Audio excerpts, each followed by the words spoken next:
Hey, folks, welcome back. I am here at the Canine Conference with Major Mark Flynn, who is head of the Maryland Department of Corrections, probably largely considered one of the premier Department of Corrections when it comes to canine utilization of their canine program. So we are going to just take some time. We just finished his class. If you're at the Canine Conference or if you go to the Police Canine Conference in Vegas, definitely check out his class.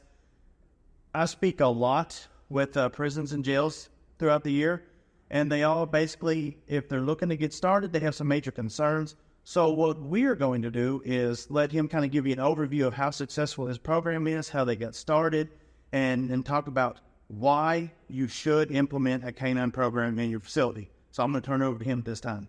Hey, how are you? Good to see you. Good seeing you.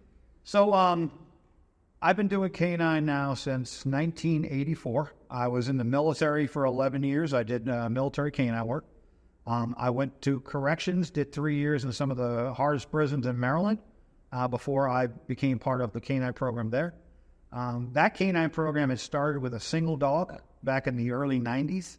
As soon as that dog hit the field, it was so successful, the program was so successful, that every warden, every administrator, and all 20 facilities across the state of Maryland wanted their own dog. And so that's why the program was born, and that's how it got started. Canine is like a force multiplier. One correctional officer, he can search a cell block, he can search a cell, he can search an area. With a canine, he can do 30 times the amount of work in half the time, a quarter of the time, sometimes 10% of the time. And he can find not just drugs, but cell phones and prescription drugs and weapons and all sorts of other things that will create an unsafe environment in our correctional institutions. And the bottom line is we want all of our staff and all of our incarcerated individuals to go home at the end of their shift or back to their cells safe and secure every day. And they can't do it with this amount of contraband and drugs running around our facilities. You know that violence and contraband go hand in hand. Right, correct. Yeah. And, a couple of years ago, I actually wrote an article for Canine Cop magazine that talked about why every institution should be utilizing canines. And he hit the nail on the head a little bit, and we'll talk about it briefly. But, studies have shown that, and we see it personally, that, you could be responding to an incident on the yard. You could be responding to a cell. They don't care if you're showing up with a taser. They don't care if you're stacked on a cell to do an extraction team. But you show up with a dog, and automatically it's like the great de-escalator. And when they interview individuals and they say, hey, well, why is it with dogs? And it boils down to the fear of getting bit. And you don't necessarily have to have a dual-purpose dog. Just walking around, that show of force greatly reduces and creates a safer environment. And you can tell us a little bit more about that as well. Yeah, I think canine is one of the greatest psychological deterrents for any facility. And any administrator or warden would love to have that kind of psychological deterrent. The dog coming in any situation, like you said, I've been doing corrections now since 1994. What was that, 20 years, 30 years? I lose track. But in that time frame, we've maybe had 2 actual bites where the patrol dog engaged a bad guy. The majority of the time, and I'm talking about hundreds of responses, the violence was averted at the lowest possible level with simply the dog's presence on scene. As you said, inmates, they'll fight a taser, they will fight a stick, they will fight mace, they'll fight correctional officers. Mm-hmm. But there's something primordial inside of a human being's mind. They don't want to be eaten alive. They certainly don't want to be bitten by a dog. And I've seen some really hardcore, violence-prone inmates just give up the ghost, cuff up, and de-escalate as soon as they saw the dog show up on scene. Oh, absolutely. And then, in your class, you talked about some of the breeds that have done the work over the years. One of the last dogs that I had that was dual purpose before this German Shepherd was actually a Doberman. Mm-hmm. And you don't see very many Dobermans in that field, but I can tell you I had a really good friend who was a jailer on the western part of our state, and she called me in to do a cell search and help out with their facility. And just walking in, when I was walking into the sec unit, you could hear him beating and banging and screaming and flooding the cells. When we walked in with that Doberman, you could hear a pin drop. Mm-hmm. So it does make a huge difference to the way your institution is run. When you can walk in, and I've never seen men do it, I mean, I've seen a lot of stuff in 20 years. I have 20 years in, I feel like I'm old. And, you know, I started in 2001, so 1994, I was, not to make you feel old, I was still in high school then. It's very rarely these days can I say that, hey, you know, When I tell people, especially my class members, that I started in 1984 as a canine handler in the military, people are like, what? You know, I would tell my wife I'm a middle-aged fat guy. She said, middle-aged? You'll live to be 120? Yeah. But yeah, listen, there's no doubt. A dog, even a floppy-eared, non-aggressive dog, inside of a facility, say a Springer or a Lab or what have a GSP or whatever, German Short Pointer, these dogs just coming in, the inmates flush all their drugs. They flush their contraband. They get it out of the system just seeing these dogs come in. Canine is a force multiplier that any warden, any administrator would love to have on board. I always hear people talking about the cost of the program. And I tell them all the time, look at the results you get for this money invested. It is unbelievable the amount of drugs, contraband, cell phones, weapons that we take out of our institutions in Maryland with just a simple amount, with maybe 25, 30 contraband dogs. We take out alcohol, tobacco, all the things that the inmates are fighting over, all of the things that incite violence inside of our institutions, all of the things that endanger our correctional staff. And you know, all the injuries you see in correctional staff, 90% of them are over some kind of contraband. They're either finding contraband, they're trying to remove contraband, they're trying to handcuff people from contraband fines, and they're getting hurt because of this stuff. So the more we get out, the more Canine does, the safer institutions we're going to have. There's no other tool in the world like a dog. Right. Not electronic, not strategic, none of this stuff. No scanners, no wands, nothing. Does the job like a good old-fashioned dog and a handler.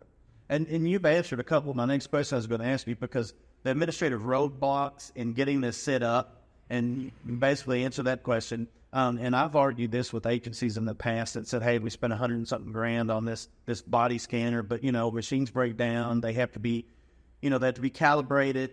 You have officers that just, they scan them through. You know, they don't really want to do the job.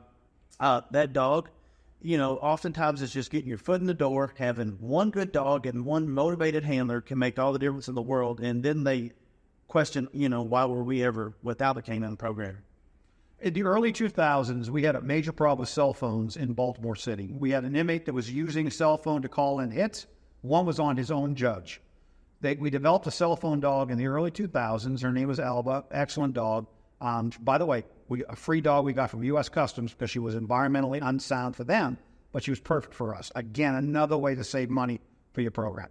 So the state was unsure whether to move any further. There was technology out there that was similar that could find cell phones using electronic means, and there was two contractors that they hired to come in and compete against the dog in one of our institutions in Baltimore. One was a gentleman with a computer, like a laptop, strapped to his chest, and he could find it. And another one was a gentleman with a vacuum cleaner type product that he was doing SIN for. Both of them guarantee they could find a cell phone quicker than the dog. Alba and both people competed on this exact same tier where the cell phone was. One guy told us where on the tier he thought it was. Another guy said it was one of 3 or 4 cells. Alba found the cell, went in the cell, found the bunk, separated the mattress, and indicated on the exact location of the phone. The best that one of those guys with his electronic could do was tell us it was within 2 or 3 cells. We all know if you're going to search 2 or 3 cells, it could take hours. Alba literally found that cell phone in seconds and saving all that work and removing that dangerous contraband. It was a no-brainer. Our administrators started funding more and more our canine program because as a result of that competition. Absolutely. And, you know, I've seen that myself. Back when I first got started, they bought some machine that you had to go be trained with, and it was supposed to have, when people came in for contact visits, it was supposed to scan their hands and detect drug residue, and the thing never could be calibrated properly and never had any success. But you are one of the few facilities that I know of that actually use your canine as a deterrent for visitors, as well as searching visitors coming in for visitation. Yeah, we are very blessed in Maryland. We have been determined by our attorney generals that we are legally allowed to use our dogs to scan human beings coming into our institutions. A full contact scan where we sit them down, We scan them with the dogs prior to them entering. We have lowered contraband in our facilities by 60 or 70% through that one exercise. Maryland has full contact visits. Our inmates are allowed to kiss and hug on the beginning and the end of every visit, and we found that a lot of contraband was being exchanged during these times. When we started working the visiting rooms, people stopped bringing it in, or they were caught bringing it in. It is a great psychological deterrent, but a physical deterrent in use with metal detectors and other means of scanning. But there's nothing like seeing a dog. When we found out that visitors would walk in, they would see a dog, and they would immediately try to return to their vehicles or go outside the facility to get rid of that contraband. Sometimes we would intercept them, sometimes we wouldn't. But there's nothing like a detector dog at your facility doing full contact visits, able to sniff everybody around in a safe and secure manner. It's amazing what they can do.